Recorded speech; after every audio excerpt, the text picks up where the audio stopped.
काय रे, कोण आहे रे, माज आलाय का, मस्ती आली का, बघून घेईन, काय रे, काय बघतोस, का थांबलायस, कशा बोल इथं आलाय. अख्ख्या जिल्हा परिषदेमध्ये पालकमंत्र्यांनी उच्छाद मांडला होता.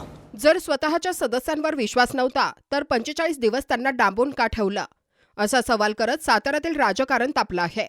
जिल्हा परिषद अध्यक्ष निवडीच्या पार्श्वभूमीवर आज झालेल्या पत्रकार परिषदेत पालकमंत्र्यांच्या कार्यपद्धतीवर गंभीर प्रश्न उपस्थित करण्यात आले. निवडणूक प्रक्रियेत हस्तक्षेप, प्रशासनावर दबाव आणि पोलिसांशी गैरवर्तन केल्याचे आरोप करण्यात आले. तसेच गंभीर गुन्हे दाखल असलेल्या सदस्यांना स्वतः सोबत नेण्यावरही आक्षेप घेण्यात आला. या सर्व घडामोडींमुळे साताऱ्यातील राजकीय वातावरण अधिकच ढवळून निघालं आहे. कालपासून जे अकांड तांडव करतायत ते पालकमंत्री अकांड तांडव पोलिसांचा विरोध करतायत. आजपर्यंत पोलिसांची सेवा घेताना बरं वाटत होतं. 5-5 पोलीस गाड्या मागं पुढे घेऊन पोलिसांची हॅरेसमेंट करणं, चौकामध्ये जर पोलीस नसला तर ते सस्पेंड करणं, कुठल्या गोष्टी एका देवाचं दर्शन घेत असताना अख्खा शहराला वेठीला धरणं. आजपर्यंत पोलिसांना वेठीला धरायचं काम केलं कुणी?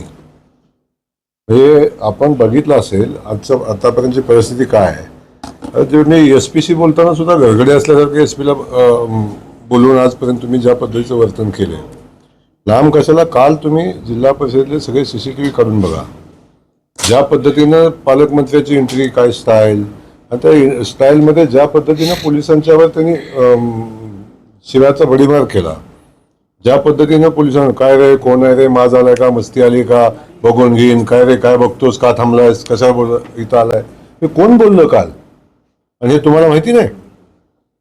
ज्या स्टाईलनं आपण पोलिसांशी वर्तन केलं, आणि मला एक सांगा, प्रशासनाच्या अधिकाऱ्यांशी ज्या पद्धतीचं वर्तन केलं, हे कुठल्या लोकशाहीचा संकेत? आणि हे लोकशाहीचं कोण सांगतं लोकशाहीच्या गप्पा मारतं? काल ज्या पद्धतीनं आपण, ही निवडणूक होती ना, तर निवडणूक होती, जिल्हा परिषदेच्या गेटच्या आत जायचं कारण काय होतं?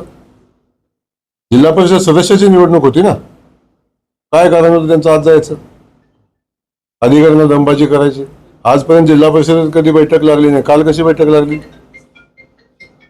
आणि हे सगळं करत असताना आपण ज्यांच्यावर 307चे गुन्हे दाखल आहेत त्यांना हाताला धरून तुम्ही कसं काय नेतात? आणि आपण काल एवढं सगळं सांगत होते की खोटा गुन्हा दाखल केला, खोटा गुन्हा दाखल केला, खोटा गुन्हा दाखल केला. माझा सवाल आहे, काल तुम्ही गुन्हा कुणी दाखल केलाय म्हणून का नाही सांगितलं? सगळं सांगितलं, गुन्हा दाखल केला. गुन्हा कुणी दाखल केला? गुन्हा दाखल केला जो सदस्य, ज्या सदस्याच्या वडिलांना त्यांनी गेल्या 45 दिवसापासून डांबून ठेवले, तो राष्ट्रवादीचा सदस्य आहे. ज्यांनी गुन्हा दाखल केला तो राष्ट्रवादीचा पदाधिकारी आहे, आता नव्यानंच पक्षात घेतलाय त्यांनी, आणि तो त्यांच्यासोबत त्यांनी गुन्हा दाखल केलाय. इथं भारतीय जनता पक्षाचा संबंध आला कुठं? का तुम्ही भारतीय जनता पक्षावर आरोप करताय? संबंध आला कुठं? तो तुमचा पक्षांतर्गत विषय आहे, पक्षामध्ये तुमचा चाललंय. आणि वडिलांचं अपहरण झालं, मुलगा सांगतोय आम्ही दोन्ही सांगितलं त्याचं अपहरण झालं म्हणून. तेव्हा काल 3 वेळा दोन्ही मंत्री ठासून सांगत होतो लोकशाहीचा खून केला, खोटे गुन्हे दाखल केले, खोटं हे केलं, खोटं ते केलं. आता कुणी केलं? तेव्हा पहिला विषय आहे की त्यांना दोघांनाही माझा सवाल आहे, तुम्ही कालपासून जे प्रेस घेताय, तुम्ही गुन्हा कुणी दाखल केला हे का नाही सांगितलं? का नाही सांगितलं? आणि एवढी लोकशाहीची पूजा करता तुम्ही, तर मग तुमच्या सदस्यांवर विश्वास नव्हता, 45 दिवसापासून का डांबून ठेवले होते? कशासाठी डांबून ठेवले होते? आणि त्याला गाडीतून उतरताना सोडून हाताला धरून जात आहे, त्यांच्यावर दबाव नव्हता का? प्रेशर नव्हतं का? ही लोकशाही आहे का? मतदानाला माणूस जेव्हा जातो तेव्हा मतदान केंद्रापासून किती लांब थांबायचं असते? कुठं होतं 100 मीटर? कुठं होती लोकशाही? अख्ख्या जिल्हा परिषदेमध्ये पालकमंत्र्यांनी उच्छाद मांडला होता. पोलीस पासून, अधिकाऱ्याच्या पासून सगळ्यांना जी शिवीगाळ ज्या पद्धतीने केली, अख्ख्या जिल्हा परिषदेमध्ये उच्छाद मांडला होता. ही निवडणूक आहे? अशा पद्धतीच्या निवडणुका होतात? तुम्ही यशवंतराव चव्हाण साहेबांचा विचार आम्हाला शिकवता, त्या यशवंतराव चव्हाण साहेबांच्या जिल्ह्यामध्ये या पद्धतीचा पालकमंत्री कसं काम करतो? आजपर्यंत आपण सगळ्या गोष्टी सांगताय की आम्ही हे केलं, भाजपने हे केलं, भाजपनं ते केलं. तुम्ही काय केलं? काय चाललंय पाटणमध्ये, काय चाललंय माहीत, हे कधीच आपण बघितलं पाहिजे ना. आणि या अशा प्रसंगात आम्ही अनेकदा गेलो, ते सगळं भोगलेलं आहे. सातारा जिल्हा परिषदच्या काल झालेल्या जिल्हा परिषद अध्यक्ष आणि उपाध्यक्षाच्या निवडीनंतर बरेच काही ज्यांना याच्यामध्ये यश आलं नाही त्यांनी सगळे पालकमंत्री असतील बरेच आमच्यावर आणि भाजपवर आरोप केलेत की आम्ही दंडेलशाही केली, लोकशाहीचा खून झाला वगैरे वगैरे बरंच काही त्यांनी केले. मला आपल्याला सर्वांना आणि आपल्या माध्यमातून जिल्ह्यातील सर्वच लोकांना पण आहे की आम्ही भारतीय जनता पार्टीच्या वतीनं पूर्ण लोकशाही पाळून लोकशाही पद्धतीनं या निवडणुकीला सामोरं गेलो. आमचे काल जिल्हा परिषदमध्ये ज्या वेळेला सभागृहामध्ये आमचे सदस्य गेले त्यावेळेला आमचे भारतीय जनता पार्टीच्या बाजूनं 32 आमचे सदस्य होते. 32 सदस्य आमचे सभागृहामध्ये गेले. सर्वजण स्वतः गेलेत. त्यात कुणीही मी त्यांच्या मागं होतो का जयाभाऊ मागं होते का असं अजिबात नाही. सगळे त्यांचे ते गाडीतनं येऊन त्यांचे ते सगळे गेले. दुसरं म्हणजे जे आमच्या विचाराचे काही सदस्य खरं म्हणजे या समोरच्यांनी त्यांना गेले 5-6 दिवस दबावाखाली ठेवलं होतं. अशा आमच्या विचाराच्या या सदस्यांनी सभागृहात गेल्यानंतर भारतीय जनता पार्टीकडनं मतदान केलं. ते त्यांनी त्यांच्या पूर्ण विचारानं आणि पूर्ण यानं केलेलं आहे. त्याच्यामध्ये कुणालाही म्हणजे भीती घालण्याचा दबाव वगैरे आणि असा कुठलाही प्रकार भारतीय जनता पार्टी का आम्हा कुणाकडनंही केला गेलेला नाही.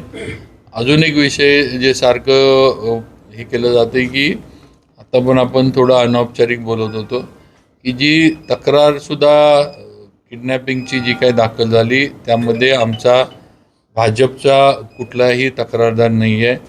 त्या सदस्यांच्या घरातल्यांनीच तक्रार दाखल केली, मुलांनी स्वतःच्या म्हणजे जे सदस्य होते त्यांच्या चिरंजीवांनीच तक्रार दाखल केली आहे आणि त्यांनीच नावं दिली आणि पोलिसांनी आलेल्या तक्रारीप्रमाणे कार्यवाही केली आहे. ह्यात पोलिसांचं पण काय चुकलं किंवा पोलिसांनी मग असं समजायचं का की तक्रार तरी पोलिसांनी गप्पच बसायला पाहिजे होतं. पोलिसांना जे योग्य वाटलं आलेल्या तक्रारीनं आणि ह्यानं निवडणुकीच्या ह्यानं म्हणा किंवा निवडणूक आहे अशा पद्धतीनं जर कुणाला किडनॅप करून नेलं अशी तक्रार द्या तर त्यांनी ती कार्यवाही केलेली आहे. त्यामुळं मगाशी जे मी म्हणले की भारतीय जनता पार्टी अयशस्वी झाली, हरली की लोकशाही जिंकली आणि आम्ही भाजप जिंकली की मात्र आम्ही दंडेलशाही केली.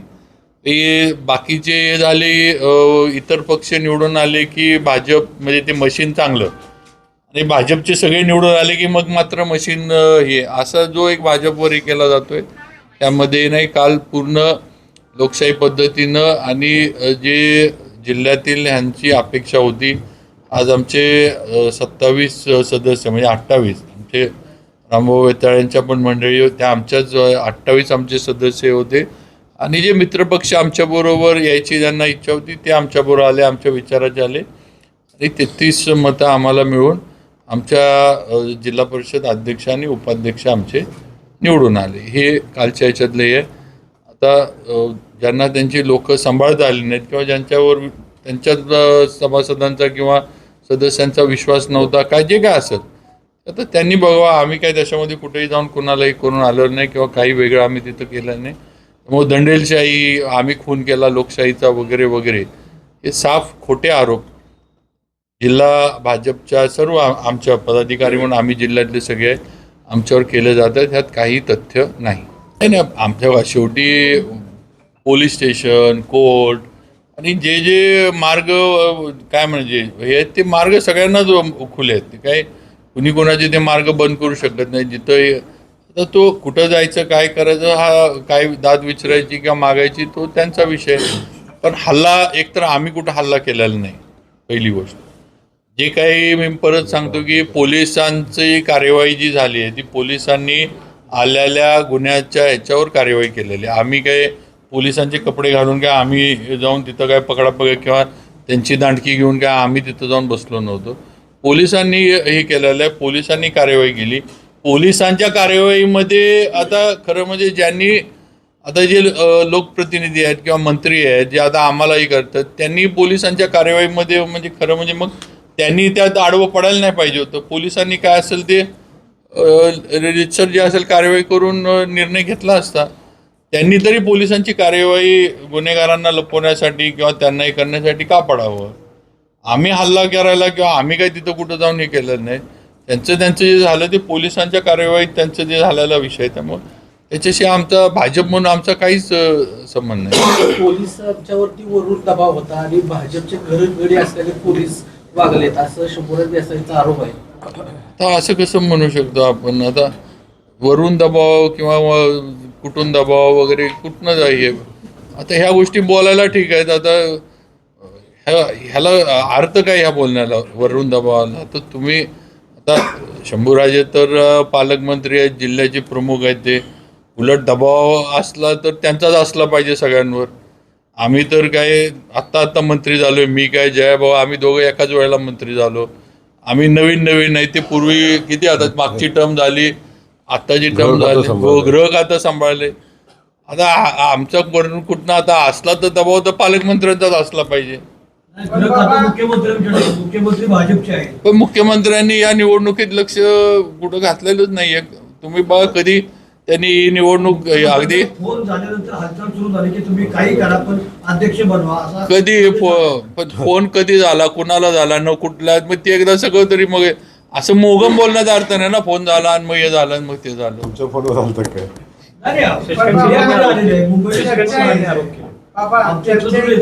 गेल्या 10 वर्षातली पोलिसांना जी वागणूक मिळाली त्याची भडास निघाल्याची चर्चा आहे. आता ही आमचा विषय आहे का हा. आता हे कुणी वागणूक दिली, काय दिली आणि कोणाच्या ते समजा हे जर चर्चा खरी असली तर हा ज्वालामुखी कुणाच्या हात होता, आम्ही पेटवला का काय केलं. तुम्ही पालकमंत्री पहिल्यांदा पोलिसांसमोर हातबल झाल्याचं पाहायला मिळालं काल. हे बघा, आम्हाला आता पालकमंत्र्यांचं आणि पोलिसांचं काय प्रेम आहे आम्हाला माहीत नाही. आम्ही काय त्या ह्याच्यामध्ये कुठेही मध्ये नव्हतो. पोलिसांची जी कार्यवाही मी परत सांगतोय, जो गुन्हा दाखल झाला त्याच्यावरनं जी होती ते होतं. आता त्यांचा आमचा विषय एवढाच आहे की आम्ही पूर्ण लोकशाही पद्धतीनं या निवडणुकीला सामोरे गेलो. आम्ही जातानाच आमचे सगळे मिळून 32 जणं होती आणि दुसरे जे आमच्याच विचाराचा एक जण ह्यांनी खरं म्हणजे डांबून ठेवला होता, ताब्यात ठेवला होता. त्यानं आत गेल्यानंतर नाव वेळ आल्यावर सांगेन ना कोणी आम्हाला मतदान दिलं. आणि तुम्हाला नाव माहीतच आहे की काय सांगायचं. आम्हाला आत गेल्यानंतर ज्याला आमच्या डांबून त्याने आम्हाला एक मतदान आम्हाला, त्यामुळे आम्ही 33 अरे बाबानो, जयकुमार गोरे जिल्हा परिषदेमध्ये आला नाही, बरोबर ना. ग्रामविकास खात्याचा मंत्री होतो तर मीच पहिला रुबाब मारायला पाहिजे तिथे येऊन. यांचं सगळी माझ्या मागे पुढे फिरले असते ना. लोकशाही मार्गाने निवडणूक होते, आपण रिसर्व करायचं नाही ही परिस्थिती होती. आपण नाही जिल्हा परिषदेमध्ये गेलो. जिल्हा परिषदेचं मतदान आहे 11 वाजता. तुम्ही सीओला सांगून बैठक लावता 11 वाजता. लेखी पत्रांना दिला सांगता की बैठक घ्या 11 वाजता. कशी हा बैठक होते. तर लोकशाहीची मूल्य जेव्हा तुम्ही सांगता तेव्हा लोकशाहीची मूल्य जपायची जबाबदारी आपली आहे. सातत्यानं ज्या पद्धतीचं त्यांचं काल जे सांगणं होतं, लोकशाहीचा खून झाला, गळा घोटला, हे झालं. एक विषय आहे की जर पोलिसांना त्यांनी त्यांची कारवाई करू दिली असती, जर त्या कारवाईत ते मध्ये आले नसते तर कदाचित त्या दोन्ही सदस्यांना मतदानही करता आलं असतं.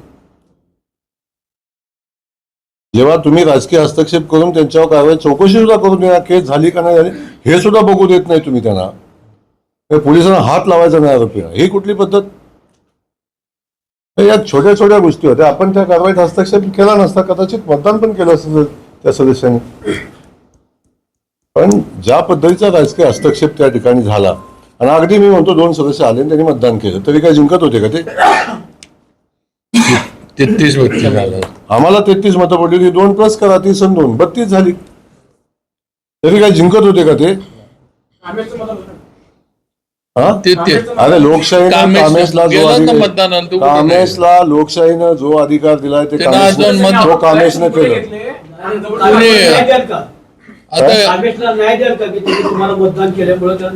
ते कामेशन आम्ही बघू ना, तुम्ही का चिंता करता?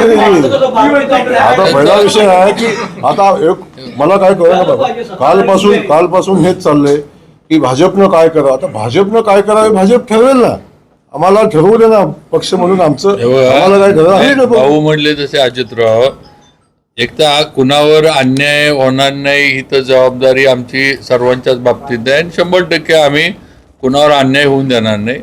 आणि आजचं आमचं हेच आहे की जे आमच्यावर आम्ही लोकशाहीचे खुनी आहोत वगैरे वगैरे या गोष्टी जे बोलल्या गेल्या काल त्यांच्या आलेल्या अपयशानंतर, तर त्याची वस्तुस्थिती आम्हाला मांडायची होती म्हणून गेली. आता पुढचे विषय काय असतील तर जसं त्यांनी सांगितलं किंवा आमचे पक्षाचे नेतृत्व आहेत वगैरे, आमचे पण पक्षाचे नेतृत्व आहेत, ते पण काय पुढचे विषय असले तर ते बघतील काय करायचं. आणि चिमकुटे घ्यायला निघायला तो काय तो माणूस आहे, चिमकुटे घ्यायला काय ते काय असं काही शिकून नेलेलं काही आहे की चिमटा गेला की हातवर या सगळा विषय आहे. सभागृहामध्ये सीसीटीव्ही कॅमेरे आहेत. सीसीटीव्ही कॅमेऱ्याच्या याच्यामध्ये त्याचं शूटिंग झालेलं आहे आणि ते जेव्हा कोर्टात कचेरीत जातील तेव्हा ते तिथं बघतील, कोर्टात निर्णय घेतील. आपण आता त्याच्यावर अजिबात नाही. वेगळे कॅमेरे होते, चालू आहेत. आतले 100% कॅमेरे चालू आहेत. तुम्ही काय तो वेगळा नेगेटिव्ह सांगू नका. चुकीचं आहे. 100% आतले कॅमेरे आहेत. सगळ्या निवडणूक प्रक्रियेचं शूटिंग झालेलं आहे. प्रत्येक गोष्ट शूट झालेली आहे. कामेशनं कुणाला मतदान दिलं हे शूट झालेलं आहे आणि तो काय बोलला हे शूट झालेलं आहे. त्यामुळं काही सांगायची आवश्यकता नाही. कोण बाहेरून काय म्हणतंय, कोण सांगतंय. अरे तुमच्याजवळ 45 दिवस माणूस राहिल्यावर तुम्हाला वैतागून दुसऱ्याला मत देतो हे तपासना का करतो असं. या ठिकाणी महायुतीचा विषय नव्हता. या ठिकाणी पालकमंत्री, या ठिकाणी पुनर्वसन मंत्री, या ठिकाणी शरद पवार पक्षाचे प्रदेशाध्यक्ष, या ठिकाणी काँग्रेसचे अलायन्स, या ठिकाणी ही सगळी अनैसर्गिक अलायन्स होती जी आमच्या युतीशी संबंधित नव्हती. त्यामुळं याला युतीचं आणि महायुतीचं जोडायचं बिलकुल कारण नाही. आम्ही सत्यता न्याय युती याचं जोडायचं बिलकुल कारण नाही. कारण त्यांनी ज्या युती केलेली होती ती शरदचंद्र पवार पक्षासोबत केली होती, काँग्रेससोबत केली होती. तर काँग्रेसचे सदस्य त्यांच्यासोबत होते. तर कुठं आमच्या महायुतीचा विषय आला इथं. भारतीय जनता पक्ष सातारा जिल्ह्यामध्ये स्वतःच्या ताकदीवर लढलाय आणि स्वतःच्या ताकदीवर जिल्हा परिषदेमध्ये काम करेल. आम्ही इथं कोणासोबत अलायन्स करणार नाही. आत्ता ह्या पातळीवर आम्ही कोणासोबत अलायन्स करणार नाही. आम्ही भारतीय जनता पक्ष म्हणून काम करू. तुम्ही पाहत आहात विस्टा न्यूज मराठी.